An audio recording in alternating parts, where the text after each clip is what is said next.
Taco Bell is continuing their decades run, and finally we've made it to the 2000s, which means they brought back one of those popular things in the Taco Bell menu, the caramel apple empanada. On my 90s and then in the 2000s, so my childhood, my younger years, the caramel empanada was one of my favorite things in the menu. Taco Bell has about 10 things they took off the menu, which I don't know why. This was one of them, so I had to drop what I was doing and go there ASAP.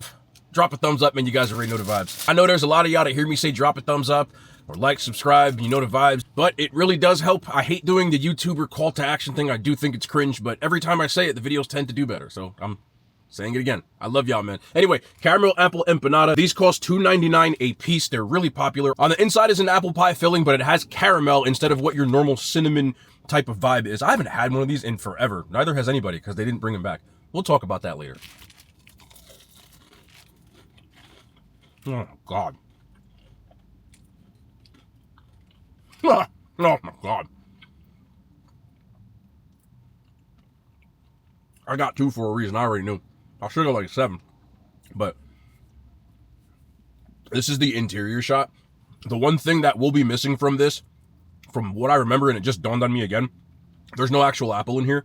You're just getting the apple taste. But again, with a heavy caramel taste as well. The shell has a slight dusting of cinnamon sugar, but I don't ever think it's noticeable. You won't notice because it's so sweet anyway. I want to walk back what I just said when I said there's no apple in here.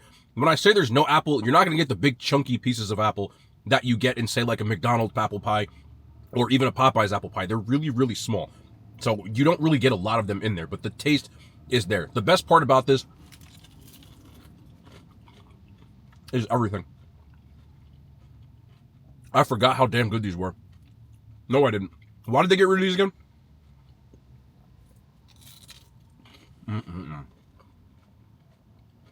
One of the best things they ever put out. And if you're a fan of apple pie of any sort from, like, fast food restaurants, you will absolutely love this.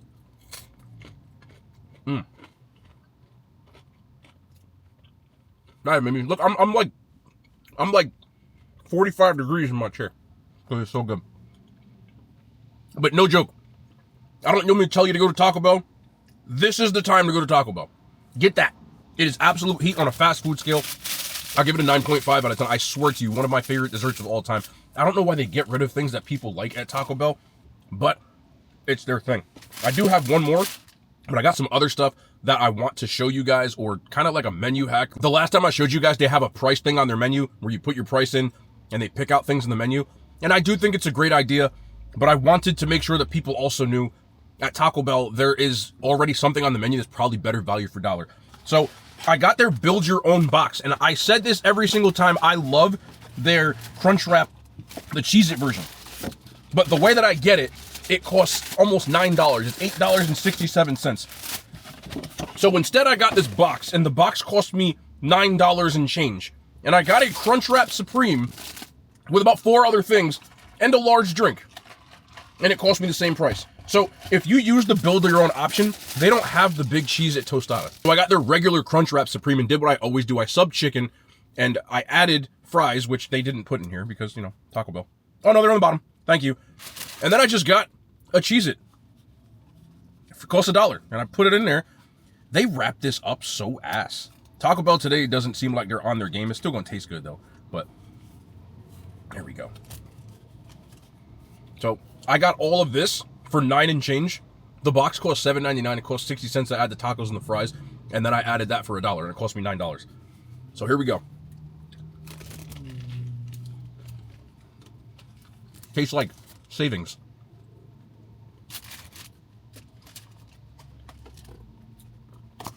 Your best bet at Taco Bell, and what I was trying to say, is to use the boxes. They've got about 3 or 4 different ones.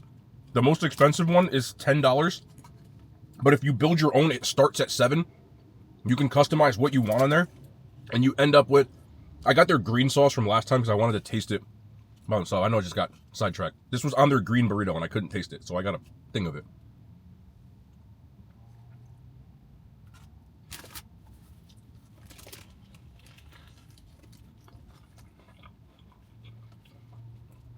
Honestly, that's much better than when it's just with those damn beans. But if you start off with that box, you'll end up with a lot better stuff. And it allows you to customize and mix and match some of the stuff. You have a choice between their chips and salsa, those cinnamon cardboard sticks, or you can get the cheesy fiesta potatoes. This is one of the things that was most popular when I was in like the 2010s and maybe even the 2000s. And they didn't take it off the menu. I don't know why Taco Bell keeps taking things off the menu people like, but that's their prerogative. I feel like the Decades menu is like a shut up here type of thing.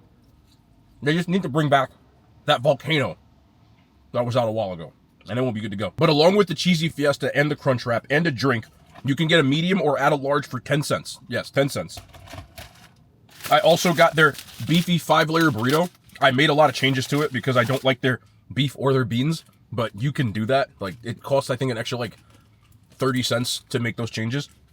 And then somehow I ended up with a Doritos Locos taco in there because it comes with it. So cheers. I don't really like to get Doritos Locos tacos because without lettuce, it's just like a struggle sandwich. And I got their cantina chicken. So if you're a fan of Taco Bell, you probably know that already. But I always have to feel like it's my civic duty to inform people on like the most cost-effective things, especially in this day and age, because stuff is way too inexpensive. A 2 chalupa meal from Taco Bell costs $11 and change. You get 2 chalupas and a taco and a drink. That costs $11.99. So get the box. I was looking at a Decades menu, which we've tried them all now. Maybe they'll bring out 2010s in a week or two. Again, they have a lot of stuff that's about to roll out. These potatoes were like life for me at one point. I got them with everything. They just come with potatoes, cheese, and sour cream. And before their fries or when their fries aren't on the menu, I actually get the potatoes more than anything. But I was thinking about the 80s because I said the 80s was one of my favorite decades. Now, on paper, I don't really know a lot about the 80s, but the older I get, the more 80s stuff that I watch.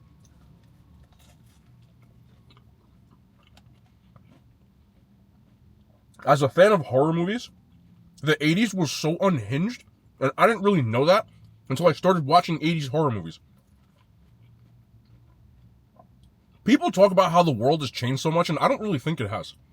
I think the only difference between the 80s and now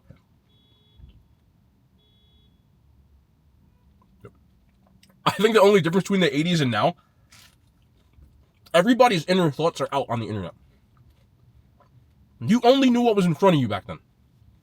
Like, people you interacted with, or you listened to the radio, so it was all regional stuff for the most part. But we see, because everybody has their own virtual soapbox to stand up and say whatever the hell they want, or they think they do. I just feel like we have an information overload, and it skews the way that we think. There was almost a little bit of naivety back then that we don't have anymore. You know? And 2 things made me think of that. Well, 1 thing, actually. I was watching ESPN, and the Philadelphia 76ers, doesn't matter. Basically, there was a team meeting that was private. Somehow, everybody knows about what was said in that private meeting. So somebody talked to the press, and it got leaked. And things leak, information leaks so much faster. So we have this nostalgia with, like, you know, teams from the 80s and the 90s that we don't have with these players because we know everything that they're thinking. When they get mad, they tweet. I think that I watched that show on the Showtime in the 80s with the Lakers, where it showed all the arguments they had in the building that no one really knew about like they would now. Sports media in general and media in general is so much higher because everybody reports. There's amateur reporters. There's people on Twitter that have no credentials. I'm not saying in a bad way because they're just, you know, retweeting and stuff like that, but fan pages, and it's just so much easier to get information like that. I didn't know all that until I watched the damn show. So I just think we know a lot more, and it messes people up, especially the younger generation, because they never grew up knowing what it was like to just be off the radar. It's almost impossible to go off the radar. Come on. Let me show you this 5-layer burrito. I'm going to tell you about this 80s movie. Look, it's a franchise of movies. Okay. So, this is my beefy 5-layer burrito, and I changed it to chicken And I don't know what else I did. I think I went easy beans. And I used chicken instead. The beefy 5-layer burrito is extremely cheap.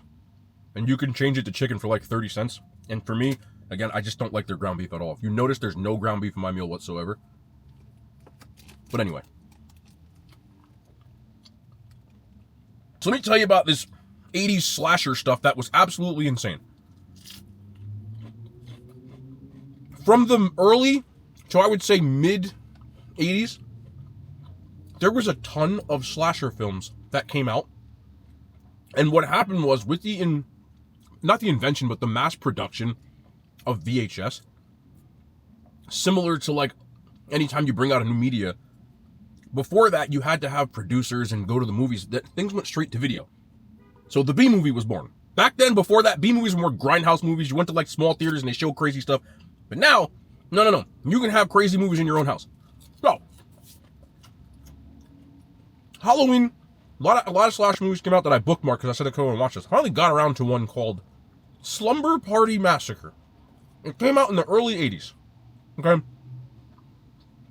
It's about 5 girls at a slumber party, and a dude escapes from a mental health hospital, mental asylum, and he decides to converge on their party with a power drill, a big-ass power drill, and start drilling people.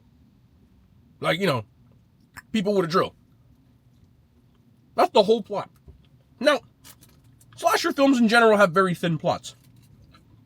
But even more back then than now, the amount of kids' earmuffs, gratuitous nudity in this movie was insane. I'm warning you again, kids' earmuffs. Okay? I'm not going to get graphic, but I'm describing the movie. There is a scene in this movie, okay? Now, I didn't know anything about this movie going into it. There's a scene in this movie where they play basketball in booty shorts. There's like 10 girls playing basketball in booty shorts in high school gym class. Most of the filming of the basketball had nothing. They didn't even show the ball. If you get what I'm saying. Now, they were clothed at this point, but it was gym class. So after gym class, all these girls go in the shower, and they take a shower, and they have a nothing conversation for like 5 to 10 minutes where the camera is purposefully low the whole time. I mean, they're showing soaping and just don't know why. They're just showing it. I think there's like 2 or 3 lines in the entire 5-minute scene, and one of which a girl is asking another girl to borrow her soap. That's it. Then they have a slumber party where there's a bunch of pillow fighting. Without much on. That's literally the whole movie. Like, so then, next on my list, because it's a trilogy, was Slumber Party Massacre 2. It's the same exact movie, but this time, it's like a dude in his power drill. He's like a dream demon, almost like a knockoff Freddy Krueger, but like dressed like Elvis. So he had on fringed leather shit. I couldn't stop laughing because it's so bad, it's good. He had on a fringed leather outfit and a guitar. The guitar had a drill, and he was singing the whole time like crazy rockabilly music. And remember I said it was unhinged? Come to find out, this isn't a joke, okay? Come to find out, the driller killer, that's what they called him, was Atana Illich. I saw it in the credits and I said, wait a minute. For people who don't know, Atana Illich is the son of the late, rest in peace, Mike Illich. Mike Illich, in the 80s and the 90s, well, until he passed away in 2017, is the owner and founder of Little Caesars, and also owner of Detroit Red Wings and the Detroit Tigers. So somehow he got his son to play a driller with a guitar. You gotta watch this movie. It's so unhinged and it's not good. You're not gonna like it, but I laughed the whole time because it's so bad. It's so bad. And there's so many other movies that are like this in the 80s. They have no plot. They just be showing. Friday the 13th was that. But think Friday the 13th, but even worse. The 80s, I realize this, as unhinged as it is, because of the Reagan era, consumerism got a lot bigger in the 80s. I don't care whether you like them or not, consumerism grew tenfold in the 1980s. As consumerism grew, people that couldn't afford grew. The 80s was the rise of the bootleg. All bootleg movies, all bootleg stuff. 80s, bootleg stuff went through the roof. By the time the 90s hit, bootleg was as mainstream as regular. I asked my parents, which they grew up in the 80s, so. They also said this, they corroborated it. But that's what happens with consumerism. Consumerism just means like America in general is a consumer country. We consume a lot of food. Meaning we are a country that we value, in general, buying things that we don't really need. Flat screen TVs, designer clothes, designer watches, nice cars. More than any other country. We are a country that is heavy on consumerism. I do the same. Sorry for cursing. I buy stuff I don't need all the time. So, I'm not really mad at that. But what happens when people try to keep up with the consumerism, because there's only a very small amount of people in this country that actually have the money to afford the things they buy. A lot of us charge things. Like, we can't really buy it, go in the store and just buy it. We got to finance. So, when people start buying all the expensive stuff, we needed the knockoff versions. That's why things like Temu and Wish and all those like funny knockoff sites, that's why they exist. Because people, we buy bootleg. Have I ever bought bootleg stuff? Hell yeah. You're damn right. You crazy? Woo. Let me tell you, man. The 2000s was also unhinged because back then, we used to wear necklaces from the middle of the mall. Act like there was platinum chains. You pay like $50 for this fake diamond and platinum chain, but it was really like tin and glass. Yeah, I mean about 2 of them. So, always been. But I found it funny. If you're looking for a really crappy horror movie to watch, they're on Amazon Prime right now. I watched them both. I still have to watch I forget the name every time. Slumber Party Massacre 3. There's also Sorority House Massacre and Spring Break Massacre. They just try to take young, attractive people and find ways to just, that's pretty much the movie. But fun times. Fun times. Caramel Empanada is goated. Make sure you get one. I'm dead ass. I'm sorry for yapping so much, but I had a lot of stuff to talk about today. So we'll be back, man, tomorrow. More content, man. The hand signs. They made it to YouTube.